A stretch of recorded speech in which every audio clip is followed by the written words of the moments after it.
India vs south Africa one day ராஞ்சியில நடந்து முடிஞ்சது. ஒரு ரன் ஸ்கோரிங் ஃபீஸ்டா இருந்தது. ரெண்டு டீமும் சேர்த்து கிட்டத்தட்ட 700 ரன் அடிச்சிருந்தாங்க. அவ்வளவு சூப்பரான ஒரு பேட்டிங் கண்டிஷன்ஸா இருந்தது. அந்த மேட்ச்ல பாத்தீங்கன்னா இந்தியா நல்லா ஹார்ட் ஃபவுட் விக்டரின்னு சொல்லலாம். சவுத் ஆப்பிரிக்கா ஒரு ஸ்டேஜ்ல கம்ப்ளீட்டா கேமை விட்டு வெளியே போயிட்டாங்க அப்படின்னு இருக்கும்போது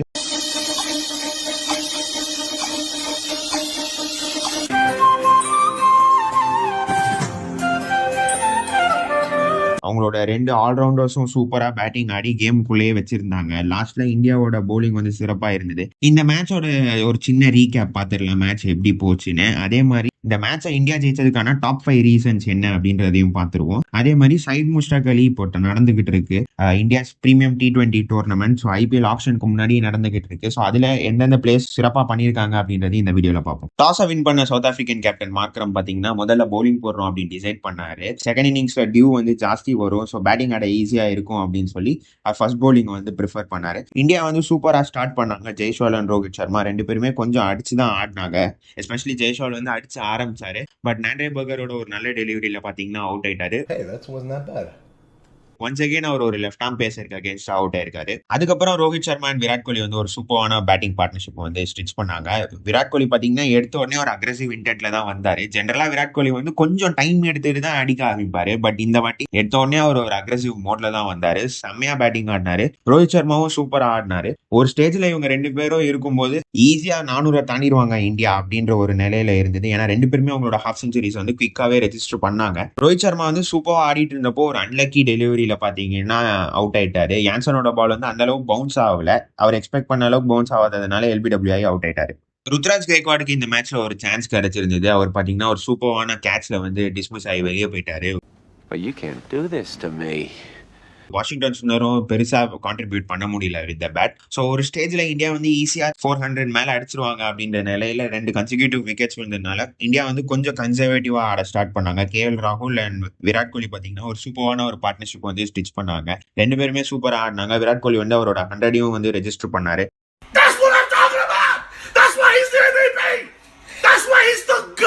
KL ராகுலும் பாத்தீங்கன்னா அவரோட 50 ரெஜிஸ்டர் பண்ணாரு. ஜடேஜாவும் சூப்பரா கான்ட்ரிபியூட் பண்ணாரு. சோ இந்தியா பாத்தீங்கன்னா 349 அடிச்சாங்க. சோ 350 டார்கெட்டா வச்சு கிளம்பிறாங்க சவுத் ஆப்பிரிக்கா. பாத்தீங்கன்னா இனிஷியலாவே 3 விக்கெட்ஸ் விட்டாங்க. ஹர்ஷித் ராணா சூப்பரா பவுலிங் போட்டு ஒரே ஓவர்ல ரிக்கில்டன் அண்ட் குவிண்டன் டிகாக்னு ரெண்டு பேரையும் எடுத்தாரு. ஹர்ஷ்தீப் சிங்கும் சூப்பரா போட்டு மார்க்ரம் அவுட் எடுத்தாரு.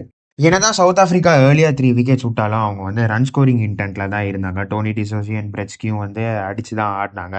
பிரெட்ஸ்கி சூப்பராகவே பேட்டிங் ஆடினாரு. டிசோசி அவுட் ஆனதுக்கு அப்புறம் ப்ரூவிஸும் பாத்தீங்கன்னா அடிச்சுதான் ஆடினாரு. அவரை பாத்தீங்கன்னா ஹர்ஷித் ராணா ரைட் டைம்ல விக்கெட் எடுத்தாரு. அதுக்கப்புறம் யான்சன் அண்ட் பிரெட்ஸ்கியோட பார்ட்னர்ஷிப்பும் பாத்தீங்கன்னா சூப்பரா இருந்தது. யான்சன் கரெக்டா எந்த பால் அடிக்கணுமோ அந்த பாலை அடிச்சு சூப்பரா பேட்டிங் ஆடினாரு. யான்சன் ஒரு ஜென்யூன் ஆல்ரவுண்டரா டெவலப் ஆனாரு. கரெக்டான டைம்ல பாத்தீங்கன்னா Kuldeep Yadav, Jansen and Breetzke ரெண்டு பேருமே தூக்குனாரு. அதுக்கப்புறம் மேட்ச் ஈஸியா முடிஞ்சிரும் அப்படின்னு எதிர்பார்த்தப்போ கார்பின் பாஷ் சூப்பரா பேட்டிங் ஆடினாரு. Corbin Bosch, Andre Burger, Prenelan Subrayen கூட எல்லாம் பார்ட்னர்ஷிப்பை ஸ்டிச் பண்ணி சூப்பரா கேம் லாஸ்ட் ஓவர் வரைக்கும் எடுத்துட்டு போனாரு. லாஸ்ட் ஓவர்ல 18 ரன்ஸ் அடிக்கணும் அப்படின்ற சிச்சுவேஷன்ல பாத்தீங்கன்னா பிரசித் கிருஷ்ணா அவுட் எடுத்தாரு. இந்தியா ஜெயிச்சதுக்கான 5 ரீசன்ஸ்ல பாத்தீங்கன்னா ஃபர்ஸ்ட் ரீசன் ஒரு ஃபிக்ஸ்டு பேட்டிங் ஆர்டர் ஃபாலோ பண்ணாங்க. டாஸ்ல KL ராகுல் என்ன பேட்டிங் ஆர்டர் சொன்னாரோ அதே பேட்டிங் ஆர்டர்ல தான் கிளம்பினாங்க. ஜெனரலா கௌதம் கம்பீர் என்ன பண்ணுவார்னா ஒரு லெஃப்ட் ஹேண்டர் அவுட் ஆனா இன்னொரு லெஃப்ட் ஹேண்டரை இறக்கி விடுவாரு. வாஷிங்டன் சுந்தர் அவுட் ஆனப்போ ஜடேஜா வருவாரோ அப்படின்ற ஒரு எதிர்பார்ப்பு இருந்தது. பட் அந்த மாதிரிலாம் பண்ணாம ஸ்டேபிளான ஒரு பேட்டிங் ஆர்டரை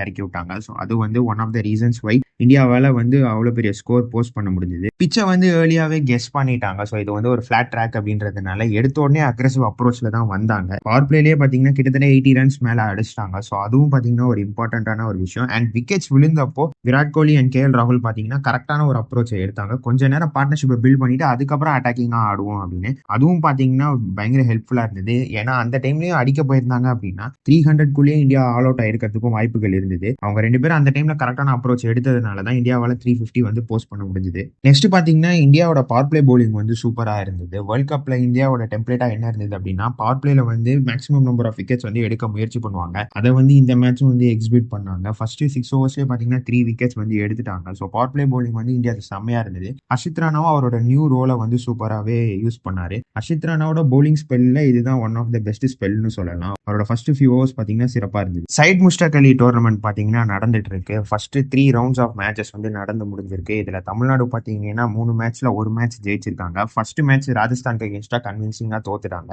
ரெண்டாவது மேட்ச் டெல்லிக்கு அகேன்ஸ்டா லாஸ்ட் பால் வரைக்கும் போய் அந்த மேட்சை தோத்தாங்க. பட் உத்தரகாண்டை வந்து கொஞ்சம் கன்வின்சிங்கா அடிச்சு ஜெயிச்சிருக்காங்க. ஸோ இந்த சைட் முஸ்டாக் அலியில பாத்தீங்கன்னா ரெகுலர் பிளேயர்ஸ் வந்து சூப்பரா ஆடிட்டு இருக்காங்க. அபிஷேக் சர்மா வந்து ஒரு சரியான சைட் முஸ்டாக் அலி சீசனா இருந்திருக்கு. அவருக்கு ஒரு 150 வந்து நோ டைம்ல அடிச்சிருக்காரு அகேன்ஸ்ட் வெஸ்ட் பெங்கால். உங்களுக்கு பெங்கால்ல பாத்தீங்கன்னா முகமது ஷமி, ஆகாஷ் டீப் மாதிரி சூப்பரான பவுலர்ஸ் எல்லாம் இருக்காங்க. அவங்களுக்கு அகேன்ஸ்டா ஒரு சூப்பரான பேட்டிங் டிஸ்பிளே வந்து வெளிப்படுத்தினாரு. அதே மாதிரி பஞ்சாப் பாத்தீங்கன்னா 300 மேல அந்த மேட்ச் வந்து அடிச்சாங்க. உர்வில் பட்டேலும் பாத்தீங்கன்னா ஒரு 100 அடிச்சிருக்காரு இந்த டோர்னமெண்ட்ல. ஆயுஷ் மாத்ரே வந்து பேக் டு பேக் 100 அடிச்சிருக்காரு. வெங்கடேஷ் ஐயர் பாத்தீங்கன்னா பீகாருக்கு அகேன்ஸ்டா both with bat and ball வந்து சிறப்பான பர்ஃபார்மன்ஸ் வந்து போட்டாரு. அதே மாதிரி தமிழ்நாட்டை சேர்ந்த ராஜ்குமார் பாத்தீங்கன்னா சூப்பரா ஆடினாரு லாஸ்ட் மேட்ச். அவரோட 93 ஆஃப் 43 பால்ஸ் தான் பாத்தீங்கன்னா தமிழ்நாடு ஜெயிக்கிறதுக்கு ஒரு முக்கியமான காரணமா இருந்தது. அவரே இந்த ஆப்ஷன்ல ஏதாவது டீம் பிக் பண்றாங்களா அப்படின்னு பாக்கணும். ஏன்னா ஒரு lower order spin hitter and ஒரு சூப்பர்வா 6 ஹிட்டிங் எபிலிட்டி வச்சிருக்காரு. ஐபிஎல் ஸ்கவுட்ஸ்லாம் இப்போ ஒரு மெயின் கிரைடீரியாவா பாக்குறது வந்து லாங் பால் அடிக்க முடியுதா அப்படின்னு. அவர் பாத்தீங்கன்னா கிரவுண்டை விட்டே வெளியே அடிக்கிற கெப்பாசிட்டி வச்சிருக்காரு. ஸோ அவரை ஏதாவது டீம் எடுக்கிறாங்களா அப்படின்னு பார்க்கணும். அதே மாதிரி எம்பிஎஸ் இந்த குமார் கார்த்திகேயாவும் வந்து சூப்பரா போலிங் போட்டிருக்காரு. அவரும் பாத்தீங்கன்னா ஒரு left arm bowler, left hand batter. So Chennai Super Kings வந்து அவரை டார்கெட் பண்ணவும் வாய்ப்புகள் இருக்கு. டீசெண்டா பண்ணிக்கிட்டு இருக்காரு சைட் முஸ்டாக் அலியில. அதே மாதிரி ஃபாஸ்ட் போலிங் டிபார்ட்மெண்ட்ல பாத்தீங்கன்னா கேஎம் ஆசிப் வந்து சூப்பரா போலிங் போட்டிருக்காரு. அக்யூப் நவீன் ஜம்மு காஷ்மீரை சேர்ந்த பிளேயரும் சூப்பரா போலிங் போட்டிருக்காரு. ரஞ்சி டிராஃபிலும் சூப்பரா போட்டுக்கிட்டு இருக்காரு லாஸ்ட் 2 சீசன்ஸா. அதே மாதிரி பாண்டிச்சேரியை சேர்ந்த புகழேந்தி ஆகாஷ் பாத்தீங்கன்னா சூப்பரா பேட்டிங் ஆடிட்டு இருக்காரு. ஸ்ட்ரைக் ரேட் வந்து 200+ வச்சிருக்காரு.